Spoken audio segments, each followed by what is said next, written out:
আসসালামু আলাইকুম। এসএসসি 25 বাদের শিক্ষার্থীরা ভালো আছো সবাই, আশা করি সবাই ভালো আছো। আজকে চলে আসলাম তোমাদের সামনে। আজকে তোমাদের পদার্থবিজ্ঞানের ষষ্ঠ অধ্যায় টাইপ ভিত্তিক 500 এমসিকিউ এবং 200 সৃজনশীল ক্লাসে পার্ট 1 এ সবাইকে স্বাগতম। আসো, তো সবাই একটু দ্রুত করে ক্লাসে জয়েন করো। সবাই আসো, জয়েন করো।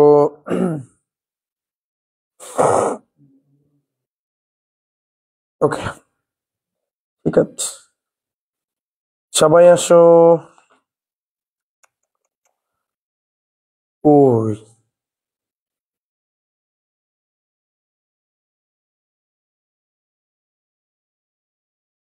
পদার্থ না, ফিজিক্স। আমার ক্লাস টু স্টার্ট হয়েছে, দেখি সাউন্ডটা ঠিক আছে কিনা।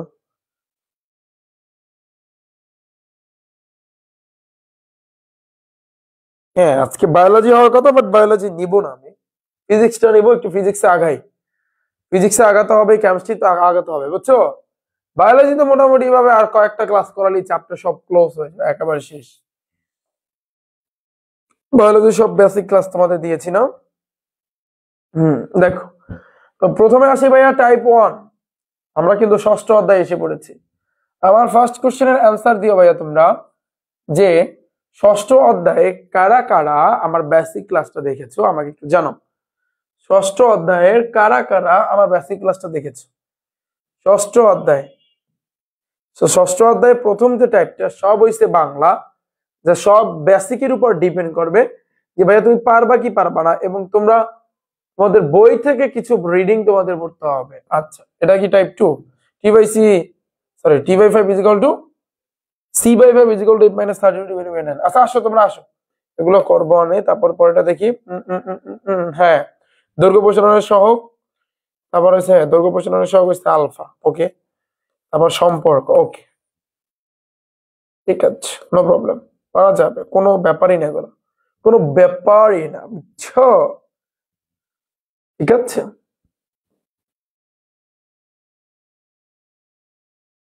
ওই আসছো তোমরা। টাইপ 1 আসি, ঠিক আছে।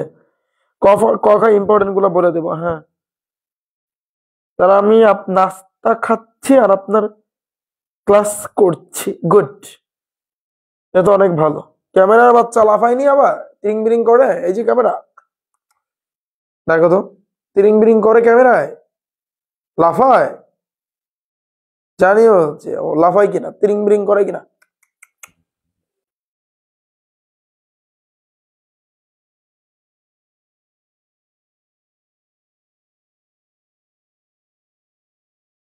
ঠিক আছে, শোনো, এখন ক্লাস রুটিন চেঞ্জ বলতে কি, বায়োলজি আজকে ক্লাস এবং কালকে ক্লাস আছে, রুটিন মাফিক আমরা আগাবো। বাট জীববিজ্ঞানের, হ্যাঁ আজকে, আজকে পদার্থ নিবাস। আমি দাঁড়াও তো, একটু ওয়েট করো। জীববিজ্ঞানের ক্লাসে মানে প্লাপান আসলে আমার জন্য বসে থাকবে না, বলবে না ক্লাস শুরু করে না কেন, তখন তো একটা ঝামেলা না। এখন আমি একটু এই জন্য একটু জানায় রাখি, একটু ভালো জানায় রাখাটা ভালো। ঠিক আছে, তাহলে জানায় দিই যে আজকের জীববিজ্ঞান, ধরো জানিয়ে দেয়।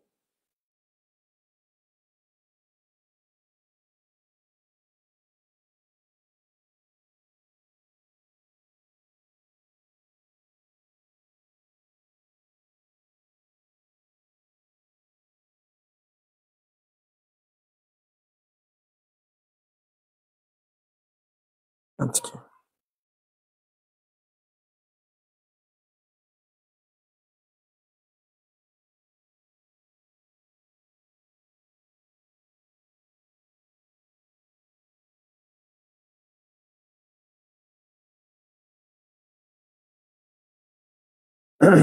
না, জানিয়ে দিত। ঠিক আছে, খাতা কলম নাও সবাই। ডান, জানায় দিছি। জীববিজ্ঞান ক্রাশ করছে, জীববিজ্ঞান ক্লাসের পরিবর্তে পদার্থবিজ্ঞানী ক্লাস হবে, সবাই পদার্থবিজ্ঞানী ক্লাসে উপস্থিত থাকো। ঠিক আছে, জানাই দেওয়াটা বেটার, বুঝছো ভাইয়া। আচ্ছা, এই যে গ্রুপ সাবজেক্টের ক্লাস গুলা কি রাতের দিকে 8টায় নেওয়া যায় না? টাইম শিডিউল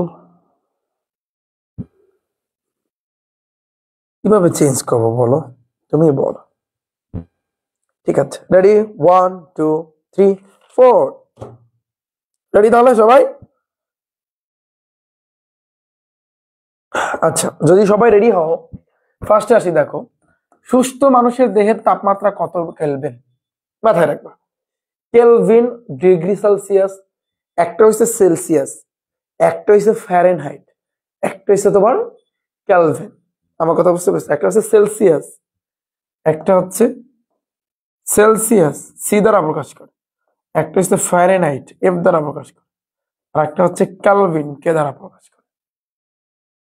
মাথায় রাখবা যে মানুষ সুস্থ দেহে, একজন সুস্থ মানুষের দেহের একটা তাপমাত্রা থাকে, আমরা সেলসিয়াস এটা মুখস্থ জানি, সেটা হচ্ছে 36.89 ডিগ্রি সেলসিয়াস। এটা মাথায় রাখবা। আমাদের দেহে আমরা যদি সুস্থ থাকি তো আমাদের দেহের তাপমাত্রা হচ্ছে 36.89 ডিগ্রি সেলসিয়াস, 36.89 ডিগ্রি সেলসিয়াস।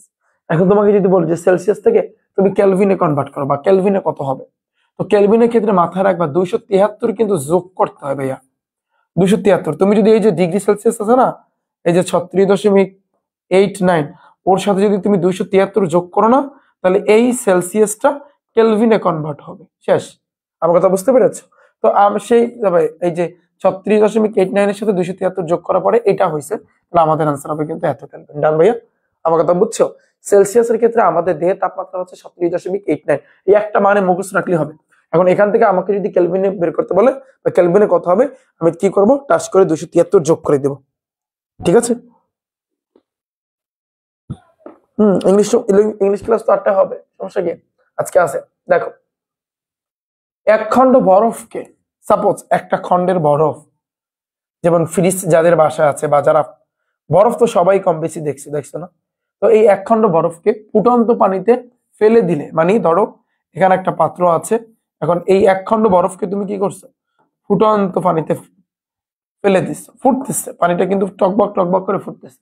দেখা যায় বরফটা ধীরে ধীরে গলে যায় এবং ফুটন্ত পানির তাপমাত্রা নিচে নেমে আসে। বাস্তব কথা, কারণ এই বরফটা হয়েছে কিন্তু ঠান্ডা, ওর ভিতরে মাইনাসে যাবে। যেমন এখন বর্তমানে যে পরিমাণ ঠান্ডা পড়তেছে উত্তর অঞ্চলে সবচেয়ে বেশি, মাইনাসে চলে গেছে, বরফে একেবারে হয়ে গেছে।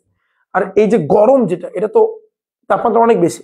তাহলে এই ঠান্ডাটাকে তুমি যদি এই গরমের মধ্যে কি করো, ফেলে দাও, তাহলে এই গরম পানিটা আস্তে আস্তে কিন্তু এই ঠান্ডার কারণে এটার তাপমাত্রাও কিন্তু কমতে থাকবে। লিগ্যাল কথা, লিগ্যাল, এটা বাস্তব কথা। এটা গরম পানির মধ্যে ঠান্ডা পানি তুমি যদি ঢালো, তো ওই গরম পানিটাও আস্তে আস্তে ঠান্ডা শুরু করবে। বুঝে নাই? আচ্ছা, তো পানি ও, খেয়াল করো, পানি ও বরফের তাপের আদান প্রদান কতক্ষণ চলবে ভাইয়া বলো তো? এই যে ঠান্ডা পানি থেকে ঠান্ডা যাবে কোথায়, গরম পানির মধ্যে। তো একটা পর্যায়ে কিন্তু এই গরম পানিটা লেভেলে চলে আসবে, যে ধরো এই ঠান্ডা পানি ঠান্ডা পানি আর গরম পানি একটা লেভেলে আসবে। তো এখন বলছে যে পানি ও বরফ, কারণ বরফটা গইলেই তো তোমার তোমার এই যে বরফটা গইলেই তো তোমার আস্তে আস্তে পানি হয়, তাই না? তো পানি আর এই যে বরফটা তাপের আদান প্রদান কতক্ষণ চলবে, যতক্ষণ না পর্যন্ত ওদের তাপমাত্রা সেম না হয়। আনসার হবে এটা। এই দেখো, পানি ও বরফ গলা পানির তাপমাত্রা সমান না হওয়া পর্যন্ত, এটা হবে আনসার। আমার কথা বুঝতে পেরেছো? যশোর বোর্ডে আসছে। নিচের কোনটির একক শক্তি, তাপের একক শক্তি? মানে নিচের কোনটি এক প্রকার শক্তি, সরি একক না, তাপের একক কি? জুল না? তাপের একক কি বলতে পারো? একটু কমেন্টে জানিও। কিন্তু এটা হচ্ছে এক প্রকার শক্তি, মিস্টেক হয়েছে। এটা হচ্ছে কিন্তু তাপ, তাপ হচ্ছে এক প্রকার শক্তি। আমরা পড়েছি, একটা লাইন আছে, তাপ হচ্ছে এক প্রকার শক্তি। ঠিক আছে?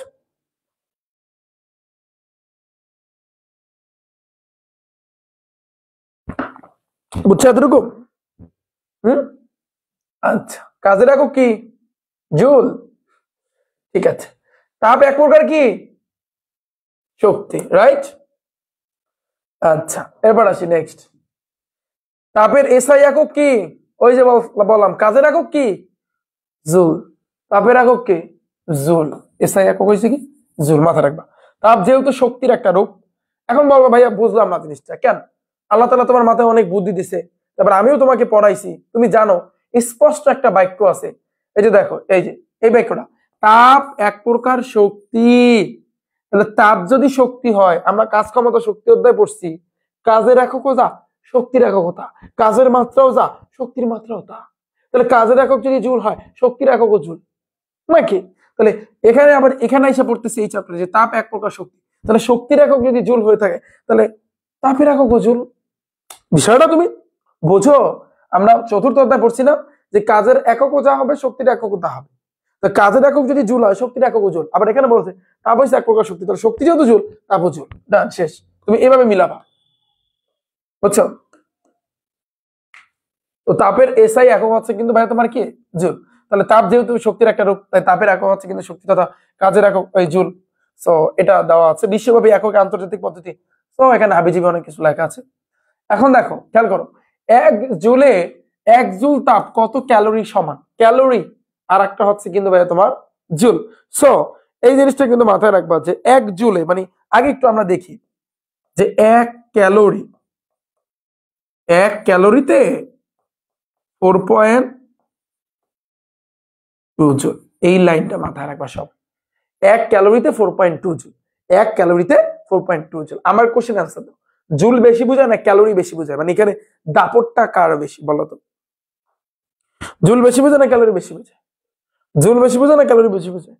তো এখানে বলবো যে ভাই ক্যালোরি বেশি বোঝায়। অত কিছু লাগবে না, তোমাকে বলছে এক জুল তাপ কত ক্যালোরি সমান, কত ক্যালোরি। তাহলে যেটা চাইছে ওইটা যাবে লাস্টে। তুমি তো জানো এক ক্যালোরিতে 4.2 জুল, তাহলে আমি লিখবো 4.2 জুল উল্টায় লেখো ইজিক্যাল টু এক ক্যালোরি। আমি লিখতে পারি না, ঘুরায় লিখতে পারি না?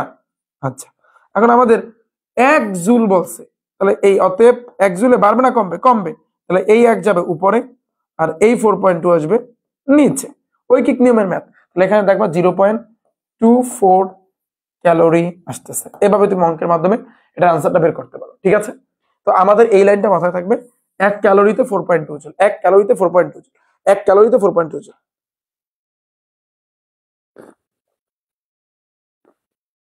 জি, ইংলিশ সেকেন্ড পেপার জানুয়ারি থেকে। ক্যামেরা নাচানাচি করে? এই ক্যামেরার বাচ্চা রে, এই নাচানাচি করে কেন? নাচানাচি করো, নাচানাচি করো। ওই এখন তো ঠিক হয়েছে, ঠিক আছে? এখন ভাইয়া এটা বুঝছো? এটা বুঝছো কে কে বলো? এক ক্যালোরিতে 4.2 জুল কালা মুখস্থ রাখবা। তাহলে আমি উল্টা ভাবে লিখতে পারি যে 4.2 জুল সমান এক ক্যালোরি, অতএব এক জুলে ভাগ করতে হবে। তো এটাই ডান, শেষ। পরে আসি, কোন একটা পদার্থের মোট তাপের পরিমাণ একটা সাপোজ পদার্থ হইতে পারে, যে কোনো একটা পদার্থ হইতে পারে, ওটার ভিতরে টোটাল যে তাপটা বা মোট যে তাপটা, তাপের পরিমাণ অনুগুলোর মোট গতিশক্তির সাথে কিভাবে সম্পর্কিত? সমানুপাতিক।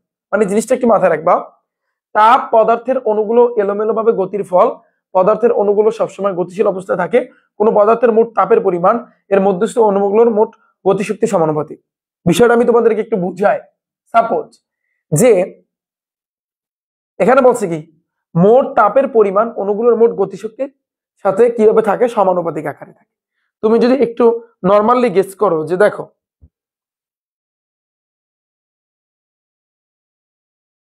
দেখো ভাইয়া এখানে নর্মালি একটু গেস করো, এরকম করে কেন? এটা মাথাটা গরম করতেছে না এটা?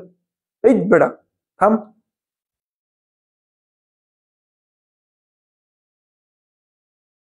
আচ্ছা দেখো, হ্যাঁ নাচানাচি করতেছে, মাঝে মধ্যে নাচানাচি করে, এটা একটা রোগ। নাচতেছে, হ্যাঁ নাচানাচি থামছে। তো দেখো ভাইয়া, তা আমি যেটা আসলে বোঝাতে চাইছিলাম, দেখো ধরো একটা বস্তু, হ্যাঁ এখন এই বস্তুটার মধ্যে কি আছে জানো? কোটি কোটি অণু আছে, জানো তোমরা? তাহলে যে বস্তুর কথা চিন্তা করো, এখানে একটা অণু আছে, এখানে একটা অণু, এখানে একটা, এবং কোটি কোটি কিন্তু প্রত্যেকটা বস্তুর মধ্যেই অণু আছে। এটা আমি তোমাদের রসায়নে দ্বিতীয় অধ্যায়ে শিখেছিলাম যে একটা বস্তুর ভিতরে বা সেটা যেটার মধ্যে সেটা সেই বস্তুটা কঠিন হোক, তরল হোক, বায়বীয় হোক, যেরকমই হোক না কেন, তো এটার মধ্যে কিন্তু ভাইয়া তোমার হচ্ছে কোটি কোটি অণু আছে, কোটি কোটি অণু। এবং এই অণুগুলা বা কণাগুলা, তুমি কণা বলতে পারো, অণু বলতে পারো, এগুলা কিন্তু কি করতে থাকে? কাপাকাপি করতে থাকে। যেমন ক্যামেরা মাঝে মধ্যে কাঁপে না, নাচানাচি করে, ঠিক সেম ভাবে এই অণুগুলা কাপাকাপি করতে থাকে। এবং এই কাপাকাপির কারণেই কিন্তু এটার মধ্যে তাপের কারণ হয়। তো দেখো, এই জন্য বলছে যে কোন পদার্থের মোট তাপের যে পরিমাণ, অণুগুলোর মোট যে গতিশক্তি, অণুগুলোর মধ্যে একটা গতিশক্তি কাজ করে। এই গতিশক্তি আর এই তাপের পরিমাণ সমানুপাতিক। অর্থাৎ অণুগুলোর গতিশক্তি যত বাড়বে তাপ তত কমবে। বা নর্মালি যদি তুমি চিন্তা করো, তাপ যত তুমি বাড়াবা এই অণুগুলোর মধ্যে কাঁপাকাঁপি তত বেশি হবে। তো এই কারণে জিনিসটা হচ্ছে কিন্তু সমানুপাতিক, অণুগুলোর মোট গতিশক্তি হচ্ছে কিন্তু সমানুপাতিক। আমার কথা বুঝতে পেরেছো? তুমি যত তাপ বাড়াবা তত কিন্তু তোমার এই অণুগুলা কাঁপাকাঁপি করতে থাকবে, যত তাপ কমাবা কাঁপাকাঁপি কমবে। এই কারণে কিন্তু ভাই বলতে পারি যে মোট তাপের পরিমাণ অণুগুলোর টোটাল যে গতিশক্তির সমানুপাতিক। জিনিসটা ক্লিয়ার? আমার কথা বুঝতে পেরেছো? তাহলে আমাদের অ্যান্সার হবে কোনটা? এটা বললাম না। এই ক্যামেরা কাঁপে কেন? ক্যামেরা থামছে?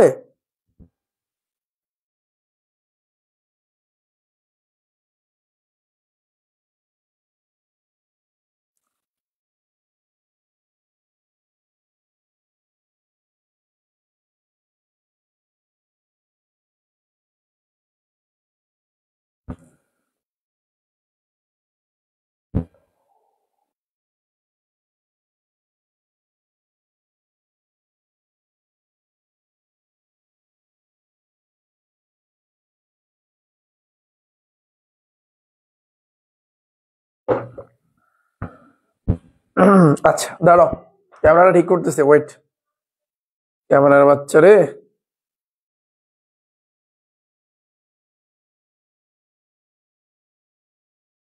ক্যামেরা কাঁপতেছে না? এখন ঠিক আছে। আবার বইলো কাঁপলে বইলো ওর ভিটামিন খাওয়াবো না, ভিটামিন ডি খাওয়াবো না। সূর্যের তাপের অভাবে এভাবে কাঁপাকাঁপি করতেছে, বুঝছো? কাঁপতেছে ওরে, কাঁপে। আচ্ছা ঠিক আছে, এবার দেখো তা আমাদের এটা গেল। পরে আসি, পরেটা দেখো। 25°C তাপমাত্রায় পানি এবং 60°C তাপমাত্রায় পানিকে মিশ্রিত করলে নিচের কোনটি ঘটবে বলো তো? বিষয়টা বুঝছো কিছু না? মাথার উপর দিয়ে গেল? হ্যাঁ, মাথার উপর দিয়ে গেল নাকি? যে 25°C তাপমাত্রায় পানি, ধরো একটা পাত্র আছে, সাপোজ, নর্মাল গেস করো। এখন এটার মধ্যে ভাইয়া কি আছে? 25°C তাপমাত্রায় পানি আছে এবং 60°C তাপমাত্রা পানিকে মিশাবো। এখন আর একটা পাত্রে ধরো 60°C তাপমাত্রা পানি আছে, 60°C।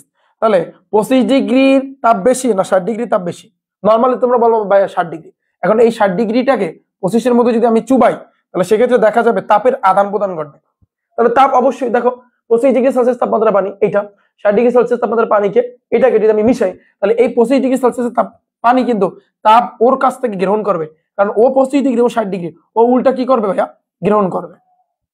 আমার কথা বুঝতে পেরেছো? যদি কোশ্চেন এভাবে আসতো যে 25°C পানিটা যদি 60°-র মধ্যে ডুবাও, তাহলে কি করবে? তাহলে এই 60°C তাপমাত্রা পানিটা তাপ কিন্তু ত্যাগ করে দেবে। তাহলে এখন 25°তে চুবাইলে গ্রহণ করবে, তাহলে 25°C তাপমাত্রা পানি তাপ গ্রহণ করবে, এটা হবে আনসার। বুঝছো? নর্মাল জিনিস, এটা নর্মাল জিনিস ভাই, এটা ঠিক আছে, ডান। পরে আস নেক্সট। পদার্থের তাপমাত্রিক ধর্ম কোনটি? এটা একেবারে ইজি। দেখো, তরলের প্রসারণ, খেয়াল করো, তরলের প্রসারণ, গ্যাসের চাপ, গ্যাসের আয়তন, রোধ ইত্যাদি হচ্ছে তাপমাত্রিক ধর্ম। ওকে, এই কটা একটু মাথায় রাখবা অনুরোধ তোমাদের কাছে। তরলের প্রসারণ, গ্যাসের চাপ, গ্যাসের আয়তন, গ্যাসের চাপ, গ্যাসের আয়তন, রোধ। তার মানে পদার্থের তাপমাত্রিক ধর্ম হচ্ছে কিন্তু আয়তন। মানবদেহের স্বাভাবিক তাপমাত্রা কত ভাইয়া? তো সেলসিয়াসের নিচে না কিসের নিচে দেখো তো? তো আমরা কিন্তু সেলসিয়াসে যদি চিন্তা করি 36.89°C, তুমি এভাবে হিসাব করতে পারো। এটা তো মুখস্থ করতে বলছি ভাইয়া, কিন্তু অন্য আর একটা সিস্টেম আছে। দেখো, এই জিনিসটা তোমাকে মুখস্থ করতে বলছি ভাইয়া, বাট এটা মুখস্থ করার লাগে না হিসাবে। কারণ আমি যদি বলি, দেখো ফ্যারেনহাইট স্কেলে, ওই যে ফ্যারেনহাইট আছে না, জ্বরটার মাপে না, দেখছো না?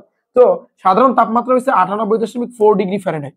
তো ফ্যারেনহাইট থেকে তুমি চাইলে কেলভিনে নিতে পারো, ফ্যারেনহাইট চাইলে তুমি সেখান থেকে সেলসিয়াসে নিতে পারো। কারণ আমরা জানি যে এখানে ফ্যারেনহাইট আর সেলসিয়াসের মধ্যে সম্পর্ক কি? যেহেতু এখানে তুমি দেখতে পাচ্ছ সেলসিয়াস আছে, কেলভিন আছে, সম্পর্ক হচ্ছে কিন্তু C/5 = F-32/9। এই হচ্ছে কিন্তু তোমার সেলসিয়াস এবং ফারেনহাইটের মধ্যে সম্পর্ক। তো তোমার টার্গেট হচ্ছে কিন্তু সেলসিয়াসের মানটা বের করা। তাহলে এই এফ এর জায়গায় তুমি 98.4 বসাই দেবা, তাহলে আর গুণ করবা, 36.89টা চলে আসবে। আমার কথা বুঝছো? সম্পর্ক চিন্তা করলে কিন্তু হয়ে যাবে। আচ্ছা, নেক্সট আসি পরটা। দেখো, কোন জোড়া বস্তুর তাপমাত্রিক ধর্ম ভাইয়া? তাপমাত্রিক ধর্মের মধ্যে তুমি কি জানো? তাপমাত্রা পরিমাপের জন্য পদার্থের বিশেষ ধর্মকে কাজে লাগাতে হয়। তাপমাত্রা পরিমাপের জন্য, এই যে দেখো, তাপমাত্রা টেম্পারেচার যেটা পরিমাপের জন্য পদার্থের বিশেষ ধর্মকে কাজে লাগাতে হয়। তাপমাত্রা পরিবর্তন হলে পদার্থের যে ধর্মের পরিবর্তন হয় এবং যে পরিবর্তন সূক্ষ্মভাবে পরিমাপ করা যায় সেটা হচ্ছে তাপমাত্রিক ধর্ম। কোন জোড়া বস্তুর তাপমাত্রিক ধর্ম? চাপ আর ঘনত্ব। চাপ আর ঘনত্ব এটা একটু মুখস্থ করবা। চাপ আর ঘনত্ব। কোনটি পারদ থার্মোমিটার তাপমাত্রিক ধর্ম? দেখো, পারদ থার্মোমিটারের ক্ষেত্রে কাঁচের কৌশিক নলের ভিতর দিয়ে রক্ষিত পারদকে তাপমাত্রিক পদার্থ এবং পারদ দৈর্ঘ্যকে তাপমাত্রিক ধর্ম কিন্তু বলা হয়ে থাকে। ঠিক আছে, তো তার মানে এটা হবে কিন্তু অবশ্যই তার দৈর্ঘ্য। এই জন্য একটু তোমাদের পড়তে হবে ভাই এগুলা। এসআই পদ্ধতিতে তাপমাত্রা একক কি ভাই বলো? এসআই পদ্ধতিতে তাপমাত্রা, তাপের একক কি বলো? তাপের একক কি? এসআই পদ্ধতিতে তাপের একক কি? তাপ হচ্ছে শক্তির, পানি হচ্ছে কিন্তু তাপে, ওই যে তাপ হচ্ছে এক প্রকার শক্তি, শক্তির একক জুল, তাহলে তাপের একক হচ্ছে কিন্তু জুল। বাট এসআই পদ্ধতি যদি তোমাকে বলে যে তাপমাত্রা একক কি, তাপ কিন্তু আলাদা। তাপমাত্রা একক হচ্ছে কিন্তু কেলভিন, মাথায় রাখবা। তাপের একক জুল, তাপমাত্রা একক কেলভিন, তাপের একক জুল, তাপমাত্রা একক হচ্ছে কিন্তু কেলভিনটা। আমার কথা বুঝছো? যে দেখো, এসআই পদ্ধতিতে তাপমাত্রা একক হচ্ছে কিন্তু কেলভিন। ঠিক আছে, আর উল্লেখ্য ফ্যারেনহাইট, ডিগ্রি এগুলো তাপমাত্রার একক, তবে এসআই পদ্ধতিতে না। বলতে পারো ভাইয়া এখানে তো অপশনে কিন্তু ফ্যারেনহাইট আছে, সেলসিয়াস আছে, এগুলো কি তাপমাত্রা একক না? হ্যাঁ, এগুলো একক, বাট এসআইতে না। এসআইতে শুধুমাত্র কেলভিন। আন্তর্জাতিক পদ্ধতিতে তাপমাত্রা একক কোনটি ভাইয়া? কেলভিন, আমরা জানি। শেষ। তাহলে টাইপ 1 আমাদের ডান। টাইপ 2 তে আসি। তাহলে টাইপ 1 কোন রিলেটেড? আমি আশা করি তোমরা বুঝতে পেরেছো। তবে টাইপ 1টা কোন রিলেটেড? ঠিক আছে,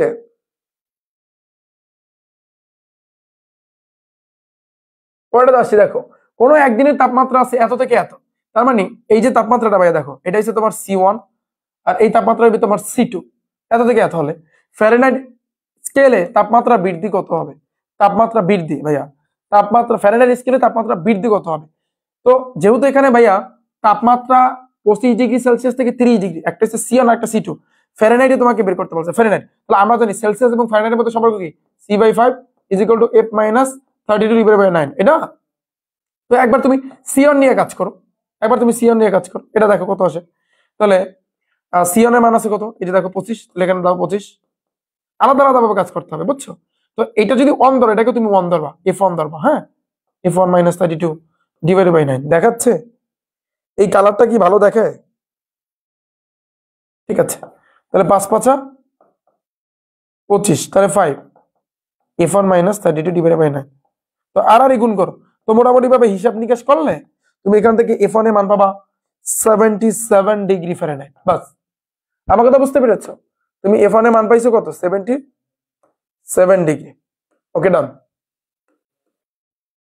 সেম ভাবে তুমি আবার কি করবা? আবার যেহেতু তুমি এই টেম্পারেচারটা নিয়ে কাজ করছো, এটাকে তুমি C1 ধরছো, C2। সেম ভাবে আবার আমরা জানি সম্পর্ক C/5 = F-32/9। এটাকে তুমি 2 ধরবা, F2 ধরবা। তোমার টার্গেট হচ্ছে কিন্তু ভাই এখান থেকে F2 বের করবা।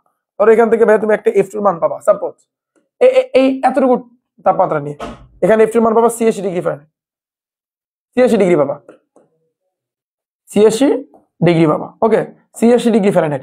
এখন তোমাকে বলছে যে তাপমাত্রা বৃদ্ধি মানে কি জানো? বিয়োগ করতে বলছে। তাপমাত্রা বৃদ্ধি, যেমন তাপমাত্রা বৃদ্ধি কিরকম? F ফ্যারেনহাইটে না, 86 হয়েছে একটা, আর একটা 77 হয়েছে, তাহলে 86 থেকে 77 তুমি বিয়োগ করবা, এটাকে বলে তাপমাত্রা বৃদ্ধি। তো মোটামুটি ভাবে 9° আসবে। ওকে, 9°F। তো এরকম ম্যাথ গুলা যদি তোমাকে এভাবে বলে, তখন তুমি কি করবা? ভাইয়া? তখন জাস্ট এই আলাদা আলাদা ভাবে একটা তুমি C1 এটা দ্বারা তুমি ফ্যারেনহাইটটা বের করবা, আর একটা C2 এই মানটা দ্বারা ফ্যারেনহাইট বের করবা, তারপর দুইটা বিয়োগ করে দিবা। এটা ইজি, করাইছি আমি। দেখো, কোন তাপমাত্রায় সেলসিয়াস এবং ফ্যারেনহাইট স্কেল সমান? ভাই তুমি নরমালি জানো সেলসিয়াস আর ফ্যারেনহাইটের মধ্যে সম্পর্ক হচ্ছে এইটা, C/5 = F-32/9 সমান বলছে। তাহলে যেহেতু সমান বলছে, তাহলে আমরা এটা ধরে নিই, মনে করি সেলসিয়াস সমান ফ্যারেনহাইট সমান x। সমান যেহেতু বলছে, সেলসিয়াসটাকেও x ধরবো, আবার এই ফ্যারেনহাইটটাকেও x ধরবো। বাস, এখন তুমি রিল্যাক্স, এখান থেকে তুমি কি করবা ভাইয়া? x এর মানটা বের করবা। তো x এর মানটা আসবে -40 আসবে মোটামুটি। তাহলে এখানে হবে -40। দেখো, এটা একটু কইরা দেখো, তাহলে দেখো -40 আসবে। আমার কথা বুঝতে পেরেছো? যা, যেহেতু সমান বলছে এজন্য x ধরে নিচ্ছি। 40°C, তার মানে এটা কিন্তু C এর মান হচ্ছে 40°C। কত? ফ্যারেনহাইট মানে F। তার সম্পর্ক হবে কিন্তু আমরা জানি C/5 = F-32/9। তোমার টার্গেট কি এখান থেকে ভাইয়া? F এর মানটা বের করা। তাহলে C এর জায়গায় C এর মানটা লিখে দেবা, তাহলে 40/5। বাস, এখান থেকে তুমি করলে মোটামুটি ভাবে 104 পাবা। ডান, শেষ। পরেরটা আসি। একজন মানুষের দেহের তাপমাত্রা হচ্ছে কিন্তু এত, তাই না? সি এর মান হয়েছে এত, সরি ফারেনহাইট, এটা ফারেনহাইট, এফ এর মান ফারেনহাইটে। সেলসিয়াস স্কেলে তাহলে তোমার কাছে সেলসিয়াসে চাইছে, সম্পর্ক তো জানো, C/5 = F-32/9। বাস তুমি এই ফারেনহাইটের মানটা বসাই দেবা, সি এর মানটা এখান থেকে এটা পাবা। ইজি না ম্যাথ? ইজি না ভাইয়া এগুলো? বলো এগুলো পানি পানি না? একেবারে ফুল পানি পানি, রাইট? শেষ আমাদের টাইপ 2। তাহলে টাইপ 2 আমরা সম্পর্ক চিন্তা করবো। এখানে ভাইয়া সবই করলাম, বাট কেলভিনের সাথে কোনো সম্পর্ক আমি দেখলাম না।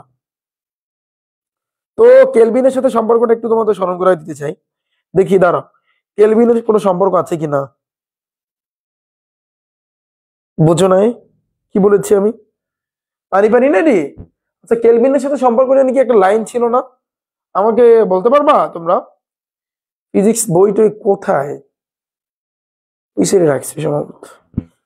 আমাকে বলবা যে ভাইয়া সেলসিয়াস, ফারেনহাইট, কেলভিন এই তিনজনের মধ্যে একটা লম্বা সম্পর্ক আছে। সেলসিয়াস আর ফারেনহাইটের মধ্যে তো সম্পর্ক আমরা জানি K-273, ওইটাই মনে হবে, এইটা হবে, আমি শিওর জানি না, আমার খেয়াল নাই। C/5 = F-32/9 K-273 273 কেলভিন /5, মনে হয় এরকম একটা সম্পর্ক হবে। তোমাকে যদি এখন সেলসিয়াসের সাথে কেলভিনের সম্পর্ক করতে বলো, তখন এটার সাথে এটা হবে, সেলসিয়াসের সাথে ফারেনহাইটের সম্পর্ক হলে এটা, ফারেনহাইটের সাথে এটা হলে এটা, এরকম। এটা শিওর কিনা আমি জানি না, শিওর। এখন তাহলে এটা একটু দেখবা ভাইয়া, এটা দেখবা, ঠিক আছে? এটা একটু তোমরা দেখবা, না দেখো তো একটুখানি বইটা দেখবা। এছাড়াও আমি তোমাদের বেসিকে ভাইয়া শিখাইছি, এছাড়াও আমি তোমাদেরকে ভাইয়া বেসিকে শিখাইছি, বুঝছো? বেসিকে আমি শিখাই দিছি।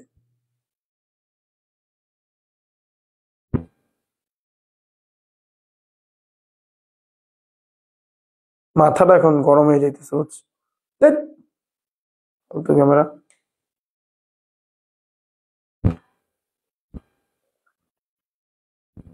পরে আসি, নেক্সট পড়া দেখো। টাইপ নাম্বার 2 আমাদের ডান, টাইপ 3 তে চলে আসলাম এখন। এটা দেখো,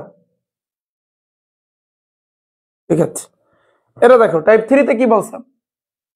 20°C তাপমাত্রা একটা ইস্পাতের তারের দৈর্ঘ্য এত। আচ্ছা, ইস্পাতের দৈর্ঘ্য প্রসারণের সহগ আলফা, একটা হচ্ছে আলফা, একটা হচ্ছে বিটা, আর একটা হচ্ছে কিন্তু তোমার গামা। তিনটে দিন,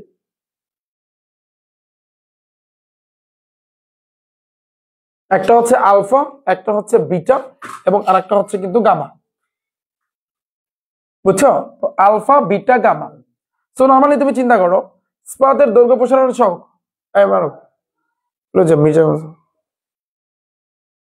তো ইস্পাতের মূলত হচ্ছে দৈর্ঘ্য প্রসারণের সহগ কিন্তু আমাদেরকে বের করতে বলছে। তো দেখো মাথায় রাখবা এটা, যে আলফা = এই ফর্মুলা আমাদের অ্যাপ্লাই করতে হবে, ঠিক আছে? কারণ আমাদের দৈর্ঘ্য প্রসারণের সহগ আলফার ক্ষেত্রে আমরা ফর্মুলা জানি L2 - L1 / L1 × T2 - T1। তো আমরা এই জিনিসটা কিন্তু ভাইয়া জানি, ঠিক আছে? তো 20°C তাপমাত্রা একটা ইস্পাতের তারের দৈর্ঘ্য হয়েছে কিন্তু এত, তার মানে এটা হচ্ছে L1 এর মান হয়েছে এত। 50°C তাপমাত্রায় দৈর্ঘ্য হয়েছে কিন্তু, তার মানে এটা হয়েছে কিন্তু L2। তাহলে এখন দৈর্ঘ্য প্রসারণের সহগ বলছে। আবার 20°C তাপমাত্রা, এটা হচ্ছে তোমার T1 এর মান, আবার পরেরটা হবে তোমার T2 এর মান। বাস এখন তুমি কি করবা? ফর্মুলা অ্যাপ্লাই করবা, মানটা চলে আসবে L2 - L1 / L1 × T2 - T1। এটা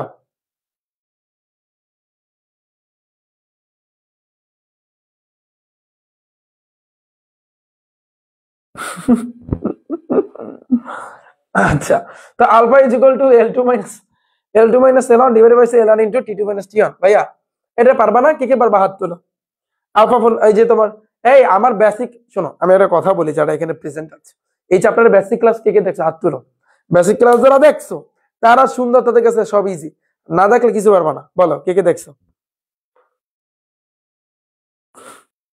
হায় রে ভাইয়া, দেখি আয় রে, ঠিক আছে, কথা সত্য। বেসিক ক্লাস কে কে দেখছো ভাইয়া? পারবা না? এটা একেবারে ইজি, পার কেলভিন, ডান।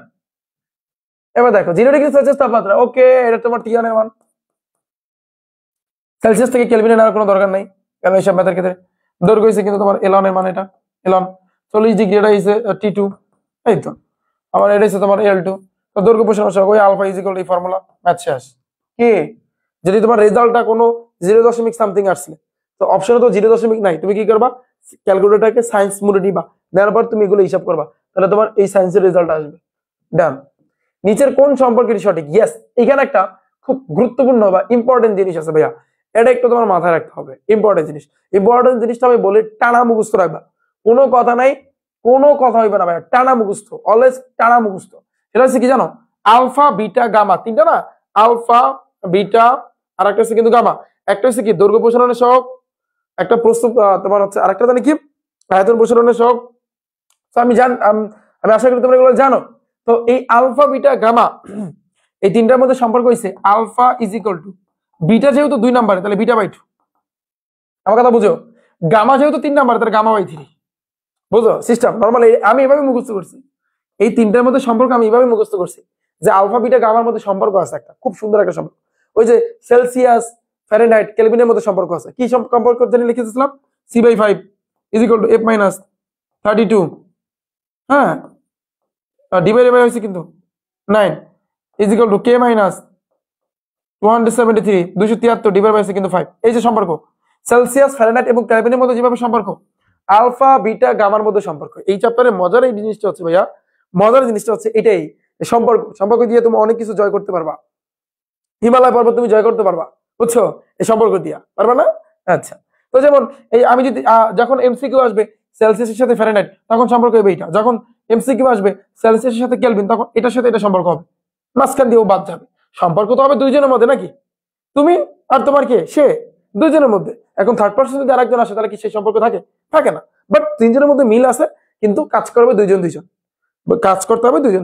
আচ্ছা, তো তুমি নর্মালি গেস করো, তো আলফা বিটা গামার মধ্যে সম্পর্ক হয়েছে আলফা ইজ ইকুয়াল টু, যেহেতু বিটাটা 2 নম্বরে ভাগ হবে 2 দ্বারা, গামাটা যেহেতু 3 নম্বরে ভাগ হবে 3 দ্বারা। ওকে, এখন তুমি যদি আলফার সাথে, যখন সম্পর্ক আলফার সাথে বিটা তখন এটা, যখন বিটার সাথে গামা এটা, আবার বিটার সাথে আবার আলফার সাথে গামা এটা। আমার কথা বুঝতে পেরেছো? কিন্তু মেইন হয়েছে এইটা যে alpha is equal to beta যেহেতু 2 নম্বরে তাহলে বিটা/2, গামা যেহেতু 3 নম্বরে গামা/3। এই তো আমরা যদি এটাকে একটু রিসার্চ করি নিচে কোন সম্পর্কটা সঠিক, তার মানে এটা হবে ভাইয়া, কোনো কথা নাই, চোখ বুঝে এটা হবে। এবং এখান থেকে আর অনেক কিছু কিন্তু পাই ভাইয়া, আর অনেক কিছু পাই। সেটা হচ্ছে তুমি নর্মালি গেস করো কি পাই, তুমি দেখো যেমন আমি এটা নিয়ে আগে কাজ করি, এতটুকু খেয়াল করো, আলফা ইজ ইকুয়াল টু বিটা/2, তার আর গুণ করো, এটা নিচে মনে মনে চিন্তা করো, তাহলে beta is equal to 2 alpha, done, beta is equal to 2 alpha. আবার এটার সাথে এটা বলতে পারি আমি, দেখো বিটা/2 ইজ ইকুয়াল টু গামা/3। তো বা তুমি তো জানো বিটার মান হয়েছে কত, 2 আলফা। তো না না না ধরো তো কাটাকাটি যাবে, ওয়েট। তো এখানে ধরো এই একটা সম্পর্ক, এই যে beta is equal to 2 alpha, এই যেটা আমি কিন্তু বের করছি। আবার গামা ইজ ইকুয়াল টু তুমি পাবা 3 alpha, beta is equal to পাবা 2 alpha, gamma is equal to পাবা 3 আলফা। সহজ একটা জিনিস এখান থেকে, যে বিটা ইজ ইকুয়াল টু পাবা 2 আলফা, কেন? কারণ বিটা 2 নম্বরে, বিটা/2 না, এই জন্য পাবা 2 আলফা, আর গামা যেহেতু 3 নম্বর তার মানে পাবা 3 আলফা। ঠিক আছে, আমার কথা বুঝতে পেরেছো? আমার কথা বুঝছো? পরে এই লাইনটা বুঝলাম না, 3 2 6, এটা তো ঠিক আছে, 3 বিটা, এই লাইনটা একটু হেরফের আছে, যাই হোক এটা একটু পরে বুঝি। তো আমি আশা করি এটা তোমাদের ক্লিয়ার, রাইট?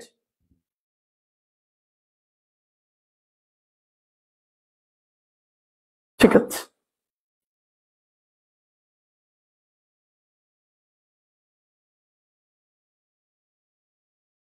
ঠিক আছে, তারপরে আসি নেক্সট এটা দেখো, দেখো একটা তামার দণ্ডের তাপমাত্রা, এটা হচ্ছে T1, যদি এর শেষ দৈর্ঘ্য এত, এর শেষ দৈর্ঘ্য এত হয়, মানে আদি দৈর্ঘ্যকে আমরা জানি L1 দ্বারা প্রকাশ করে, শেষ দৈর্ঘ্য এটা হতে পারে L2, তাহলে দৈর্ঘ্য প্রসারণের সহগ এটা দেওয়া আছে, তাহলে শেষ দৈর্ঘ্য কত ছিল? তাহলে বলো তো ভাইয়া সূত্র কি হবে? কি জানি alpha is equal to L2 minus L1, নাকি না L1 মাইনাস L2 বলতে পারো? সূত্রটা কে পারো? এই L2 minus L1 divide by L1 into T2 minus T1। ঠিক আছে, তো alpha is equal to L2 minus L1 into T2 minus T1। ঠিক আছে, তোমার টার্গেট কি বলছে জানো? আদি দৈর্ঘ্য কত ছিল, মানে L1 এর মানটা চাইছে, আর তো সব দেওয়া আছে, যেমন এই আলফার মানও দেওয়া এখানে, এই যে 16.7 ইন্টু 10 টু দি পাওয়ার -6, মানগুলো বসাবা, যার জায়গায় মান বসাবা, তারপর কাটা আড়াআড়ি মানে গুনটুন কইরা ভাগটাক যা লাগে সবকিছু করার পরে তারপর ভাইয়া তুমি কি করবা ln এর মানটা বের করে দিবা শেষ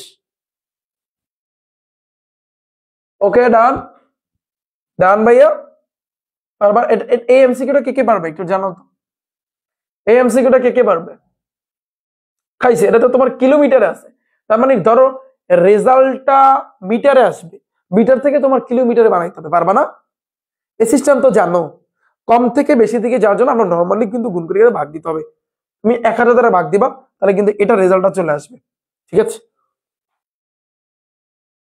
পারবা না ঠিক আছে গুড এবার দেখো দৈর্ঘ্য প্রসারণের সহগ হইছে আলফা ক্ষেত্র প্রসারণের সহগ হইছে বিটা আয়তন প্রসারণের সহগ হইছে কিন্তু গামা পাইছো এবার এখন এই তিনজনের মধ্যে সম্পর্ক কি জানো হয়তো সম্পর্ক শিখেছি যে alpha is equal to beta by 2 is equal to gamma by 3 এই সম্পর্ক এটা না সম্পর্ক যদি এটাই হয় তাহলে তুমি এখন এই আলফা বিটা গামা একসাথে লাগবা যেমন আমি যদি বলি যে ভাইয়া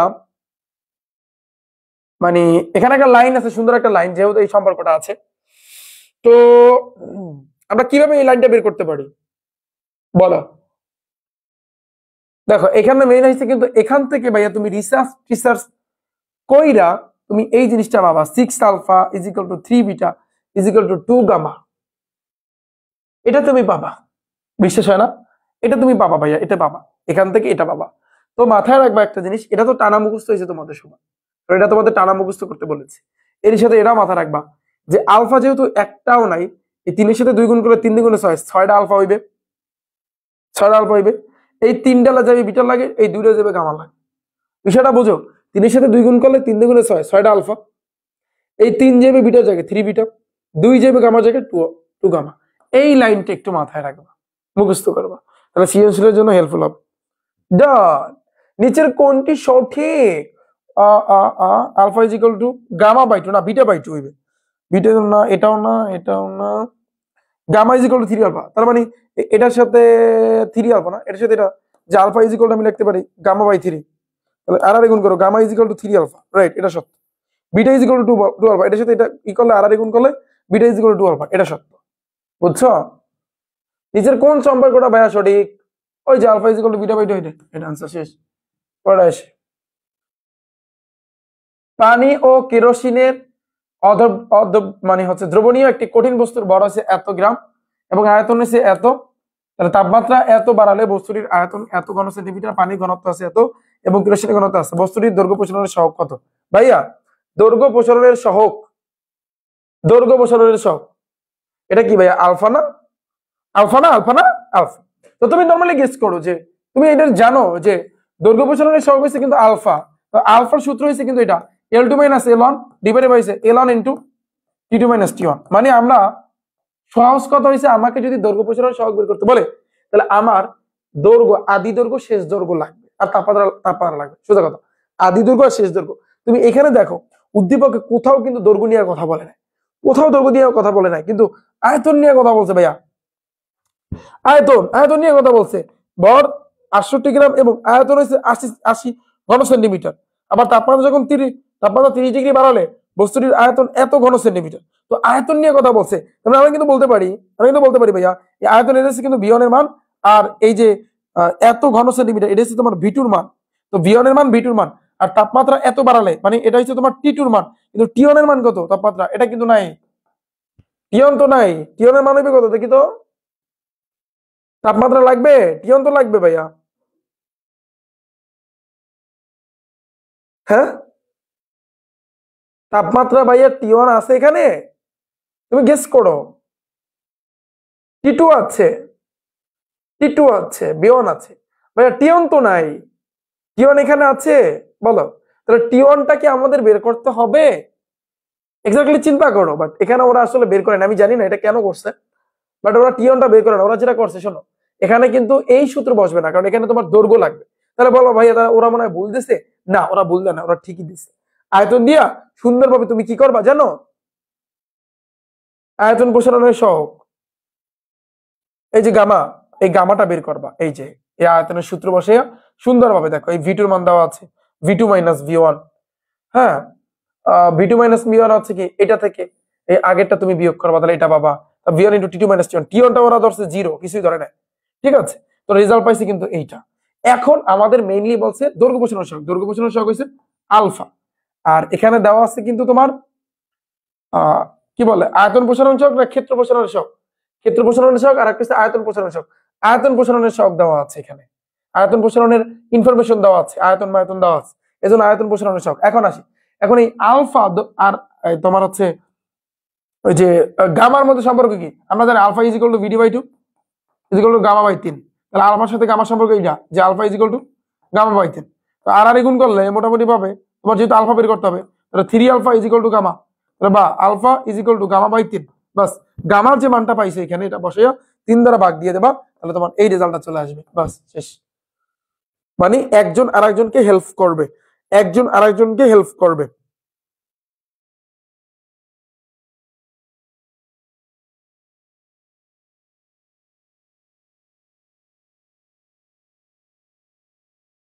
জিনিসটা বুঝছো? এইখানে জিনিসটা বুঝছো যে কি করেছি আমি? ওকে ডান। কঠিন বস্তুটি পানিতে ভাসবে কিন্তু কেরোসিনে ডুববে। আচ্ছা, এটা মেইনলি ভাসবে না ডুববে আমরা নরমালি জানি এটা ঘনত্বের উপর ডিপেন্ড করে। তো তুমি ওই কঠিন যে বস্তুটা আছে, যেহেতু এখানে গ্রামে দেওয়া আছে 68 গ্রাম, হ্যাঁ, এরপরে তোমার ওই যে ঘনত্ব দেওয়া আছে, তো তুমি আমি আশা করি ρ = m/v এই ফরম্যাটটা বসিয়া সুন্দরভাবে করবা, তাহলে ভাসবে না ডুববে তুমি এমনিতেই বের করতে পারবা।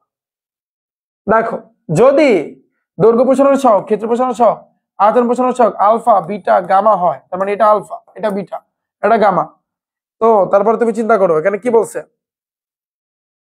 এই যে সম্পর্ক, তো সম্পর্ক তো আমরা জানি আলফা = 2/β, সরি β/2 = গামা/3, এই একটা সম্পর্ক জানি।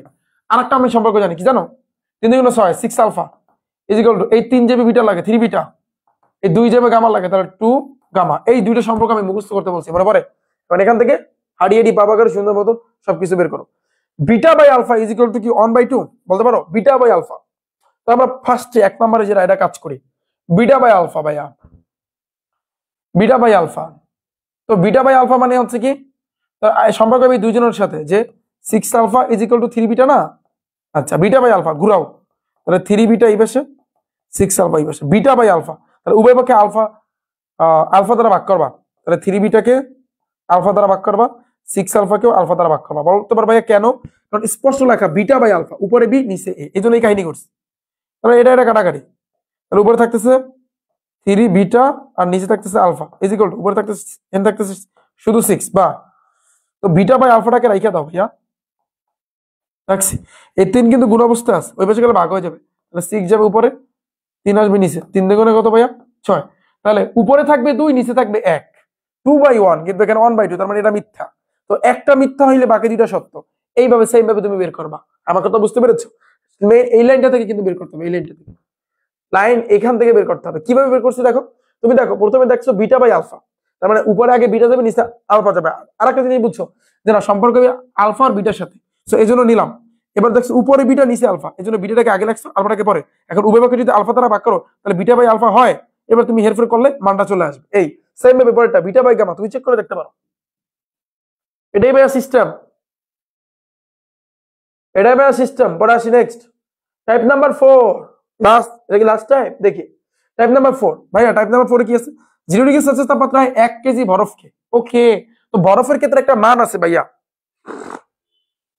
mLF, যে তোমার আছে দেখো 0 ডিগ্রি সেলসিয়াস তাপমাত্রা, 0 ডিগ্রি সেলসিয়াস তাপমাত্রায় 1 কেজি বরফকে 0 ডিগ্রি সেলসিয়াস তাপমাত্রায় পানিতে পরিণত করতে কি পরিমাণ তাপ লাগবে? এরকম অনেক ম্যাথ কিন্তু আমি করাবো না, আগামীকালে দেখবা না, যে 0 ডিগ্রি সেলসিয়াস তাপমাত্রায় বরফ আছে, এই বরফ থেকে তুমি পানিতে কনভার্ট করবা, তাহলে তোমার কতটুকু তাপ লাগবে? তো এই জন্য তুমি যদি বরফটাকে পানিতে নিতে চাও, মানে তাপ লাগবে Q = mLF। আমার কথা ক্লিয়ার?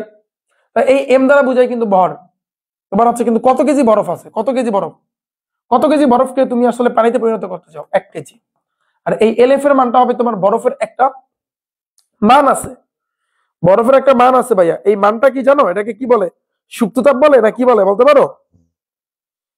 এলএফ এর একটা মান আছে, কে কে পারো দেখি ভাইয়া? বলো কে কে পারবা? দাঁড়াও, আমার এখানে অনেকগুলো মান আছে, এই মানগুলো তোমাদের একটু মাথায় রাখতে হবে। ওয়েট, সুপ্ততাপ ভাইয়া, সুপ্ততাপ না কোনটা বলো তো? এলএফ, এলএফ যেটা, এলএফ দ্বারা মেইনলি কি বোঝায় বলো? এলএফ দ্বারা কি বোঝাবে? কে কে পারো দেখি, হাত হাত তোলো, যে পারবা হাত তুলবা। এলএফ দ্বারা কি বোঝায়? LF, LF, LF, LF, LF, বরফ, বরফ গলনের আপেক্ষিক সুপ্ততাপ, রাইট। তো এলএফ দ্বারা বোঝায় তোমার, এই এলএফ দ্বারা বোঝায়, এলএফ মানে কি জানো? বরফ গলনে। এটা কিন্তু মেইনলি বাংলাটা হবে বরফ গলনে, বরফ গলনে আপেক্ষিক সুপ্ততাপ, আপেক্ষিক সুপ্ততাপ, যেটার এক্স্যাক্টলি একটা ভ্যালু আছে, এলএফ এর একটা মান আছে, সেই মানটা হচ্ছে 334। তার সাথে শূন্য হবে কয়টা জানো? 3 3 6, কয়টা শূন্য হবে? 10 to the power 3, 10 to the power 3, 10 to the power 3, 334 into 10 to the power 3, মানে মোটামুটি ভাবে 3,34,000 এরকম। 10 টু দি পাওয়ার 3 মানে 3টা শূন্য হবে, যেমন 1টা 2টা 3টা, তাহলে একক দশক শতক হাজার অযুত লক্ষ, হ্যাঁ 3,34,000 এই মানটা মাথায় রাখতে হবে। যেটাকে অনেক সময় তোমরা দেখবা 334 ইন্টু 10 টু দি পাওয়ার 3 লেখা, ওই একই কথা। এর মাথায় 3 মানে 1000, 3টা শূন্য, হ্যাঁ তুমি 3টা শূন্য দিতে পারো বা এভাবেও দিতে পারো, এই দুইটা একটা দিলেই হয়। তো বরফ গলনে আপেক্ষিক সুপ্ততাপ এটা কখন বসে কোশ্চেন করতে পারো ভাইয়া? এই যে দেখো, তুমি বরফকে পানিতে কনভার্ট করবা, তখনই কিন্তু তোমার কতটুকু তাপ লাগবে এই হিসাব করতে এটা কিন্তু বসবে। তো বরফ হচ্ছে তোমার 1 কেজি, আর আমরা জানি বরফ গলনে আপেক্ষিক সুপ্ততাপের মান হচ্ছে 3,00,000 তোমার 34,000। তুমি অপশনের দিকে দেখো, তোমার কিন্তু আছে কিন্তু তোমার কিসে আছে, তোমার ওই যে সায়েন্স মুডে, সায়েন্সের মানে আছে। তো তুমি 334 ইন্টু 10 টু দি পাওয়ার 3 দাও, এটা ভালো হবে। তাহলে গুণ করলে 334 ইন্টু 10 টু দি পাওয়ার 3 হবে অ্যান্সার, ঠিক আছে? তো তুমি দেখো 334 ইন্টু 10 টু দি পাওয়ার 3 আছে কিনা এখানে, নাই। তাহলে এখন বলবো ভাই এখন তাহলে কি করতে পারি, এখন তাহলে কি করতে পারি? দেখো এটা কিসে পাবা তুমি জানো? মেইনলি এই যে মানটা যেটা পাইছো না, এটা তুমি কেজিতে পাবা, কিলো জুলে পাবা, কিলো জুল, ঠিক আছে? বা আমরা কিন্তু কেজি বলতে পারি, এখান থেকে তুমি কিন্তু জুলে নিবা, এখান থেকে ভাই তুমি জুলে নিবা। আমার কি কোথাও ভুল হয়েছে? না আমার তো তাও ঠিক আছে, একটু চিন্তা করতে হবে। ভরের একক হচ্ছে তো কেজি, তো আমরা তো কেজিতে পাইলাম, কেজি। আমরা তো ভরের একক যেহেতু কেজি, এটা কোনো একক নাই, তো আমরা তো কেজিতে পাইছি। তো কেজি থেকে তুমি নর্মালি জুলে নিবা, কেজি থেকে তোমার জুলে নিতে হবে না, জুল থেকে। বুঝলাম না বিষয়টা। সুপ্ততা ভাইয়া 3,00,000, আচ্ছা তোমরা 3,34,000 ওই মানটা যদি বসাও, এবার সায়েন্স মোডের চাপ দাও তো কত আসে? 3,34,000, 3,34,000 যেটা আছে না, ওটাকে তুমি সায়েন্স মোডে নাও, এবার একটু জানো তো কত আসে আমাকে বলো, কত আসবে বলতে পারো? হুম, কে পারবা? ঠিক আছে, শোনো এখানে একটা জিনিস মাথায় রাখবা, সেটা হচ্ছে এই বরফ গলনে আপেক্ষিক সুপ্ততাপের একটা একক আছে, সেটা হচ্ছে জুল পার কেজি, এটা মাথায় রাখবা। তা এই ভরের একক হচ্ছে কিন্তু তোমার কেজি, আর এইটার একক হবে তোমার জুল পার কেজি। তাহলে এটা পার কেজি আর এটা কেজি, কেজি কেজি কাটাকাটি, তাহলে তুমি জুলি পাচ্ছ, তুমি রেজাল্ট জুলি পাচ্ছ। তাহলে তুমি সায়েন্স মোডে চাপ দাও, আমি আশা করি অ্যান্সারটা মিলে যাবে, অ্যান্সারটা মিলেছে, ঠিক আছে? আমার কথা বুঝতে পেরেছো? হুম, জুল পার কেজি না, joule per KG, joule per KG, joule per KG, joule per KG. তো মাথায় রাখবা এই বরফ গলনে আপেক্ষিক সুপ্ততাপের একক হচ্ছে জুল পার কেজি, এখানে বসাইলে তো ভরের একক এই যে আমি এখানে কেজি বসালাম, এটা কাটাকাটি শুধু জুলি থাকতেছে।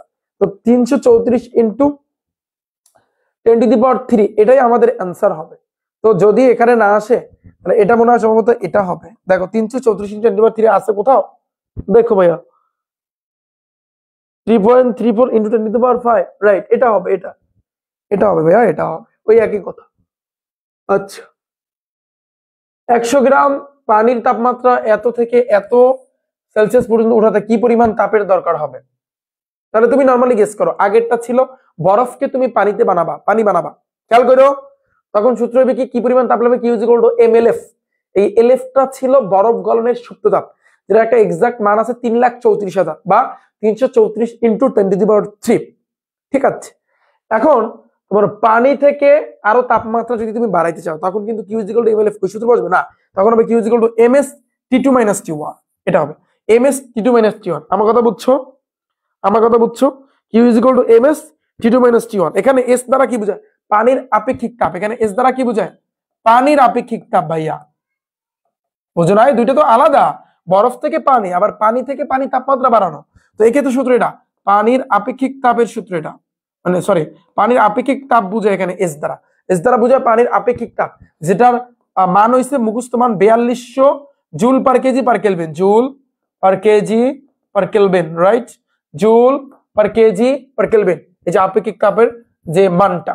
তো যদি আমাদেরকে পানি থেকে আরো তাপমাত্রা, ধরো 100 গ্রাম পানি তাপমাত্রা 30 ডিগ্রি থেকে 35 ডিগ্রি আমি যদি উঠাইতে চাই, তাহলে ভাইয়া তুমি নর্মালি গেস করবা এই জিনিসটা 30 থেকে 35, এটা হবে তোমার টি1 এর মান, এটা হবে তোমার টি2 এর মান। তাহলে এই টি2 থেকে টি1 বিয়োগ করতে হবে, সূত্র হবে কিন্তু Q is equal to MS টি2 - টি1। আগামীকালকে সৃজনশীল ক্লাস আমি কিন্তু তোমাদেরকে বলবো, এভাবে কিন্তু আসবে যে বলবে বরফ থেকে পানিতে নাও, তখন কিন্তু আমি সূত্র লাগবো কিউ ইজ ইকুয়াল টু এমএলএফ। তখন কিন্তু বলতে পারবো না ভাই এই সূত্র আসলে কোথা থেকে। আবার আমি এভাবে অঙ্ক করাবো যে পানি থেকে, পানির যে তাপমাত্রা আছে সেটা থেকে আরো আমি তাপমাত্রা বাড়াবো, তখন কিন্তু সূত্র হবে Q is equal to MS delta T বা টি2 - টি1। এই সূত্র বসাবো কিন্তু, আর এই এস দ্বারা বুঝাবে কিন্তু পানির আপেক্ষিক তাপ। বুঝো না? সো এটা আমি বসাইলাম। ভর আছে কত? 100 গ্রাম। ভর তো লাগবে, গ্রাম থেকে তুমি কেজি নিবা, 1000 দ্বারা ভাগ দিবা, তাহলে 0.1 পাবা। তারপর এস মানে হচ্ছে আপেক্ষিক তাপ, পানির আপেক্ষিক তাপ, এটা পানির আপেক্ষিক তাপ, এটা হচ্ছে 4200। আর টি2 - টি1 এটা তুমি বুঝতেই পারতেছো। তো আমাদের আনসার হবে কিন্তু এটা। আমি আশা করি তোমাদের বিষয়টা ক্লিয়ার। কোনটির উপর তরলের বাষ্পায়ন নির্ভর করে ভাইয়া? ঘনত্ব। এখন এগুলো তোমাদের রিডিং পড়া, তোমরা একটু রিডিং পড়বা যে ভাইয়া ভূপৃষ্ঠ থেকে তরলের প্রকৃতি বাষ্পায়ন হারে প্রভাব ফেলে। উদয়ী প্রকৃতির তরলের বাষ্পায়ন দ্রুত হয়, আবার তরল ধাতু বা আয়নিক বন্ধযুক্ত, এগুলো পড়া সব তোমাদের রিডিং। যে তাপ তরলকে বাষ্পে পরিণত করে তখন তাকে কি বলে? বাষ্পীভবনের সুপ্ত তাপ। আচ্ছা, এখানে তোমাদের এগুলো আছে। এই যে দেখো গ্যাসের একটা সূত্র আছে, এই গ্যাসের সূত্রটা তোমরা কেমিস্ট্রিতে ফিজিক্সেও পাবা, বাট কেমিস্ট্রিতে ইন্টারমিডিয়েটে তোমরা পাবা ভাইয়া। এটা PV is equal to NRT. সুন্দরভাবে এখানে আলোচনা নাই, এখানে জাস্ট নরমালি দিছে PV is equal to NRT. এটা হচ্ছে আদর্শ গ্যাসের একটা সূত্র, PV is equal to NRT. এটা মুখস্থ রাখো আপাতত। PV is equal to NRT আদর্শ গ্যাসের একটা সূত্র। PV is equal to NRT, PV is equal to NRT, PV is equal to NRT ভাইয়া। PV is equal to NRT, PV is equal to NRT, PV is equal to NRT. Okay, আদর্শ গ্যাসের একটা সূত্র, PV is equal to NRT. Okay, তাহলে P মানে কি ভাইয়া? চাপ। পি মানে গ্যাসের চাপ, বি মানে হচ্ছে কিন্তু তোমার গ্যাসের আয়তন, বি মানে আয়তন, এন মানে হচ্ছে কিন্তু মোল সংখ্যা, আর হচ্ছে কিন্তু মোলার গ্যাস ধ্রুবক, টি হচ্ছে কিন্তু গ্যাসের টেম্পারেচার বা তাপমাত্রা। তো PV is equal to NRT আদর্শ গ্যাসের সূত্র। তো বাষ্পায়ন কিসের উপর নির্ভর করে? এইসব হাবিজিবি দেওয়া আছে। সম্পূর্ণ বরফ গলতে প্রয়োজনীয় কত মিনিট লাগবে? দেখো এটা একটু দেখি, আমরা এই গ্রাফটা দেখি। এখানে তাপমাত্রা দেওয়া আছে উপরের দিকে, পাশের দিকে আছে কিন্তু বরফের গলনাঙ্ক, সময়। সম্পূর্ণ বরফ গলতে সময় কত মিনিট লাগবে? সম্পূর্ণ বরফ গলতে আমি তো নিজের চোখেই দেখতে পারতেছি যে বরফ মেইনলি কিন্তু 0 ডিগ্রি, যে মানে 0 ডিগ্রিতে যখন পৌঁছায় তখন বরফটা গলা শুরু করে, গলা মানে একেবারে পুরোপুরি ভাবে মোটামুটি ভাবে মানে বরফটা গলা শুরু করে এভাবে। তো আমি যদি চিন্তা করি 0 ডিগ্রির নিচে থাকে বরফ, -1 -2 -3, যেমন এখন বর্তমানে শীতের সিজন, নিউজ পেপারে খবরে তোমরা কিন্তু শুনেছো যে এখন বর্তমানে এই অঞ্চলের তাপমাত্রা হচ্ছে কিন্তু -10 degree Celsius, -2 degree Celsius, -4 degree Celsius, মানে বরফ পইরা একেবারে সব শেষ। ঠিক আছে, তো বরফটা থাকে মাইনাসে যখন যাবে, আর জিরোতে যখন আসে তখন কিন্তু বরফটা পুরোপুরি ভাবে গলে। তাহলে কত সময় লাগবে? তুমি দেখো এখানে 15 মিনিট আছে, এখানে আসলে কিন্তু ভাইয়া তোমার সময় আছে না 15 মিনিট, 15 মিনিটে কিন্তু বরফটা গলে। তাহলে সম্পূর্ণ বরফ গলতে কত সময় লাগবে ভাইয়া? 15 মিনিট মতো লাগবে। সোজা ভাই, পারবা না। এটা দেখো, একটি টেস্ট টিউবে কিছু মোম দিয়ে তার মধ্যে থার্মোমিটার রেখে ধীরে ধীরে সুষমভাবে তাপ দেওয়া হলো। ওকে ফাইন, মানে একটা টেস্ট টিউবের কথা বলছে। মোমের তাপ দিলে দেখবে আস্তে আস্তে গলে, তাই না? তার মধ্যে থার্মোমিটার রাখছে। এখন প্রতি 5 মিনিট অন্তর অন্তর লিপিবদ্ধ করা হয়েছে যে রেজাল্টটা আসলে কি। এখন 5 মিনিটে এই তাপমাত্রা, 10 মিনিটে এই তাপমাত্রা। এখন মোমের স্ফুটনাঙ্ক কত? মোমের স্ফুটনাঙ্ক কত বলতে পারো? এটা তো মানটা আসলে তো মুখস্থ। মোমের স্ফুটনাঙ্ক কত? এটা 453 কেলভিন। এটা একটু মাথায় রাখবা, এটা মাথায় রাখবে, এটা মুখস্থ মান। লেখচিত্র থেকে পাওয়া যায় মোমের কি পাওয়া যাবে? এখান থেকে দুইটা জিনিস পাওয়া যাবে। একটা হচ্ছে গলনাঙ্ক তুমি পাবা লেখচিত্র থেকে, স্ফুটনাঙ্ক পাবা মানে ফোঁটা। যেমন পানিকে যদি, এটা কেমিস্ট্রি দ্বিতীয় অধ্যায়ে তোমাদের করাইছি, সুন্দরভাবে বুঝিয়ে দিছি। পানি যদি তুমি কোনো, যেমন মোম তো পানি না, মোম তো একটা কঠিন পদার্থ। মোমটাকে যখন তুমি তাপ দিবে আস্তে আস্তে গলবে। গলা, গলা মানে কি? গলনাঙ্ক। গলা মানে কি? গলনাঙ্ক। তো তাপ দিতে দিতে 45 ডিগ্রিতে যখন পৌঁছাবে তখন মোমটা গলা শুরু করবে। এবার তাপ দিতে দিতে আর একটা গলতে গলতে পানি হয়ে যাবে। পানিটা যখন ফুটবে তখন বলে স্ফুটনাঙ্ক। 180 যখন পৌঁছবে তখন কিন্তু ফুটতে থাকবে স্ফুটনাঙ্ক। তাহলে দুইটা জিনিস পাইছি আমরা এখান থেকে, দুইটা জিনিস পাইছি, গলনাঙ্ক আর স্ফুটনাঙ্ক। ডান, শেষ। পরে আসি তাপ নাম্বার 5। দেখো, তাপের একককে ভরের একক দিয়ে ভাগ করলে কিসের একক পাওয়া যায়? তাপের একক কি? এই তাপের একক কি? জুল। ভরের একক কি? কেজি। তার মানে কি? জুল পার কেজি, যেটা হচ্ছে আপেক্ষিক সুপ্ত তাপের একক। ওই যে, তার মানে এটাকে ইয়েস, এই যে দেখো, জুল পার কেজি আপেক্ষিক সুপ্ত তাপের একক। বলবা যে ভাই বুঝলেন কেমনে? ওই যে বরফের আপেক্ষিক সুপ্ত তাপ যে মানটা মুখস্থ করাইলাম, 3,34,000 বা 334 × 10⁻³ হ্যাঁ, ওটার একক হয়েছে কি? সুপ্ত তাপের একক হয়েছে জুল পার কেজি। ঠিক আছে, ডান। এই জন্য এটাকে বলে আপেক্ষিক সুপ্ত তাপ। সুপ্ত তাপ কোনটির পরিবর্তন ঘটায় ভাইয়া? অবস্থার পরিবর্তন ঘটায়। অবস্থা, একটু রিডিং পড়বা তাহলে তোমরা বুঝতে পারবা। পরে আসি, তামার আপেক্ষিক তাপ আছে, যেহেতু আপেক্ষিক তাপ আর আপেক্ষিক সুপ্ত তাপ দুইটা আলাদা। আপেক্ষিক তাপ আর একটা হচ্ছে আপেক্ষিক সুপ্ত তাপ। আপেক্ষিক সুপ্ত তাপ যেমন বরফের কিন্তু সুপ্ত তাপ বের করছে, আর পানির হচ্ছে আপেক্ষিক তাপ, যেটাকে এস দ্বারা প্রকাশ করে। ওই যে পরবর্তী আরেকটা সূত্র বলেছি, Q is equal to MS delta T, মানে T two minus T. S দ্বারা কি বোঝায়? আপেক্ষিক তাপ। তাহলে আপেক্ষিক তাপ এটা হচ্ছে এস, যেটার একক হচ্ছে joule per KG per kelvin. আপেক্ষিক তাপ যেটা, খেয়াল করো, আপেক্ষিক তাপ যেটা এটার একক হচ্ছে joule per KG per kelvin. আর আপেক্ষিক সুপ্ত তাপ যেটা এটার একক হচ্ছে joule per KG per kelvin কিন্তু নাই সুপ্ত তাপে, আর এমনি তাপে কিন্তু পার কেলভিন আছে। তো আপেক্ষিক সুপ্ত তাপ হচ্ছে এইটা। 5 কেজি তাপ, এম এর মান দেওয়া আছে। তাপ ধারণ ক্ষমতা কত? তো আমরা তাপ দিতে লাগে কিউ ইজ ইকুয়াল টু কি জানি, একটা সূত্র আছে না, তাপ দিতে লাগে কতটুকু তাপ লাগে, এম এস ডেল্টা টি, বা যেটাকে আমরা লিখতে পারি M S T two minus T one. হ্যাঁ, আর একটা সূত্র আছে তাপ ধারণ ক্ষমতা, সি ইজ ইকুয়াল টু শুধু এম এস। এটা বাস, ভর তো আছে 5, এটা মান বসাই দেবা, তাহলে তুমি রেজাল্টটা পেয়ে যাবা। ওকে, আমার কথা ক্লিয়ার? তামার আপেক্ষিক তাপ কত? 400। এটা তামার আপেক্ষিক তাপ যেটা দেওয়া আছে সেটা তো এখানে বসাই দিলাম। তো এটা মানে মুখস্থ মান এটা। ঠিক আছে, 10 কেজি ভরের মানে এম এর মান দেওয়া আছে, একটা বস্তু তাপ ধারণ ক্ষমতা যেটাকে আমরা জানি সি দ্বারা প্রকাশ করে, এই মাত্র কিন্তু আমরা বলেছি, কারণ আমরা সূত্র জানি C is equal to M S. এইখানে এই সি দ্বারা বোঝায় তাপ ধারণ ক্ষমতা, এম দ্বারা বোঝায় ভর, এস দ্বারা বোঝায় আপেক্ষিক তাপ, শুদ্ধ তাপ না, আপেক্ষিক তাপ। তাহলে বস্তুটির আপেক্ষিক তাপ কত, মানে এস চাইছে, তাহলে এম এস এই পাশে লাগবা, সি ওই পাশে লাগবা। তাহলে বা তোমার কাছে বলছে আপেক্ষিক তাপ মানে এস এর মানটা, তাহলে S is equal to C by M. তাহলে তুমি সি এর মান জানো না, যে তাপ ধারণ ক্ষমতা 4000, তাহলে লেখো 4000, আর এম মানে ভর, ভর আছে কত 10, এটা কাটাকাটি, তার মানে হবে কত 400 হবে। তাহলে आंसर হবে কিন্তু 400। শেষ। রুবার আপেক্ষিক তাপ, তাপকে আমরা জানি এস দ্বারা প্রকাশ করি, এস এর মানে এইটা 5 কেজি, এম এর মান দেওয়া আছে। তো তাপ ধারণ ক্ষমতা আমরা জানি C is equal to M S. তো তুমি মানগুলো বসাই দাও, C is equal to M S, মান চলে আসবে। ডান, খেলা শেষ। তাপ ধারণ ক্ষমতার সূত্র হচ্ছে C is equal to M S. টানা মুখস্থ করে নাও, টানা মুখস্থ। পানির আপেক্ষিক তাপ কত ভাই? এটা 4200, এটা মুখস্থ। আর আপেক্ষিক তাপের একক হচ্ছে joule per KG per kelvin, আর সুপ্ত তাপের একক হচ্ছে শুধু জুল পার কেজি। ডান। সুপ্ত তাপের ক্ষেত্রে বস্তুর তাপমাত্রা পরিবর্তন হয়, সুপ্ত তাপে বস্তুর তাপমাত্রা পরিবর্তন হয়?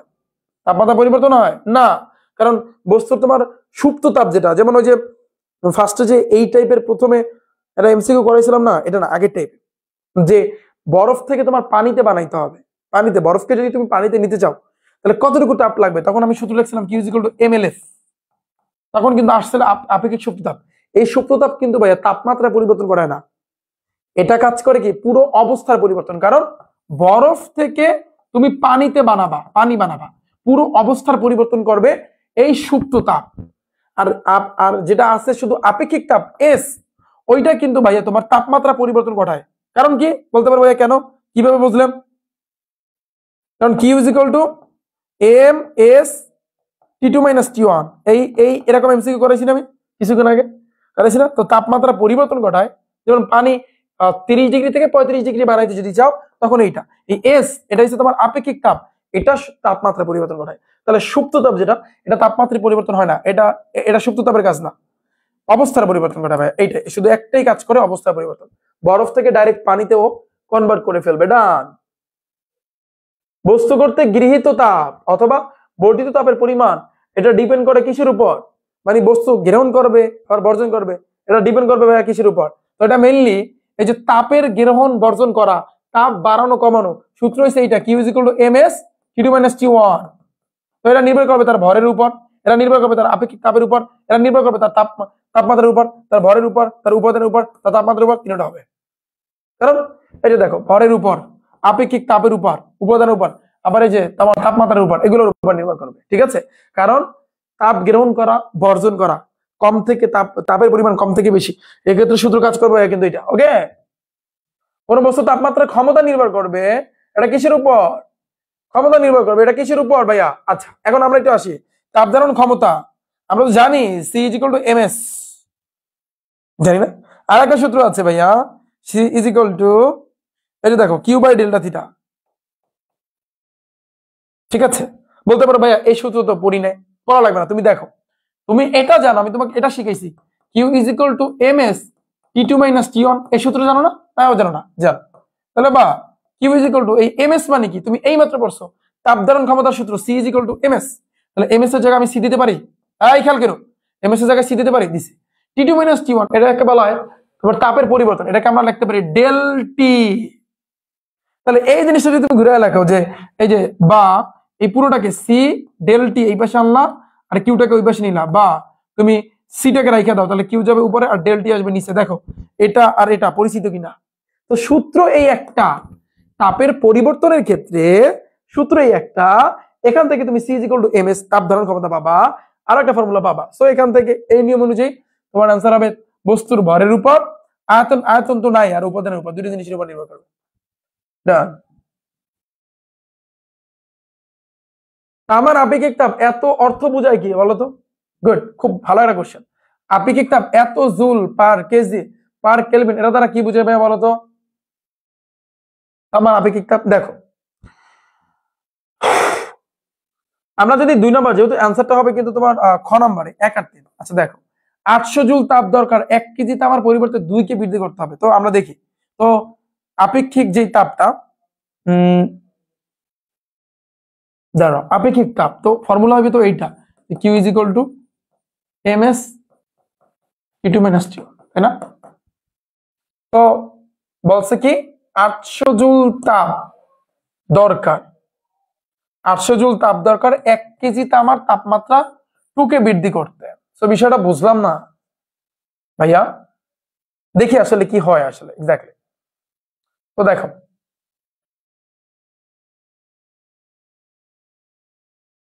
একটু একটু বুঝে তোমাদের, হ্যাঁ, এই 800 জুল তাপ, এটা হচ্ছে কিন্তু তোমার এই কিউ এর মান, এটা হচ্ছে কিন্তু কিউ এর মান, খেয়াল করো। 1 কেজি এটা হচ্ছে তোমার ভরের মান, আর 2 কে বৃদ্ধি এটা হচ্ছে তোমার টি এর মান, মানে টি2 মাইনাস টি। তাহলে তুমি আগে একটু আমি বসে তোমার, যদি কোনোভাবে এই কিউ এর মানটা 800 হয়, এই মানটা বসাইয়া, তাহলে এটা সঠিক।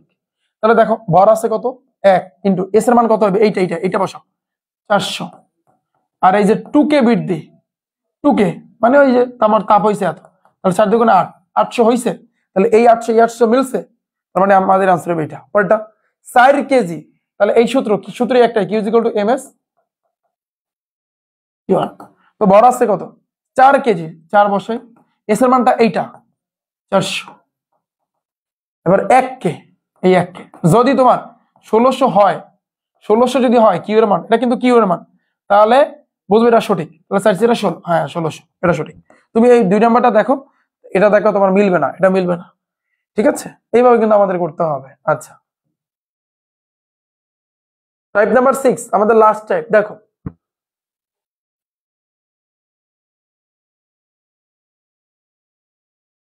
দেখো এটা দেখো,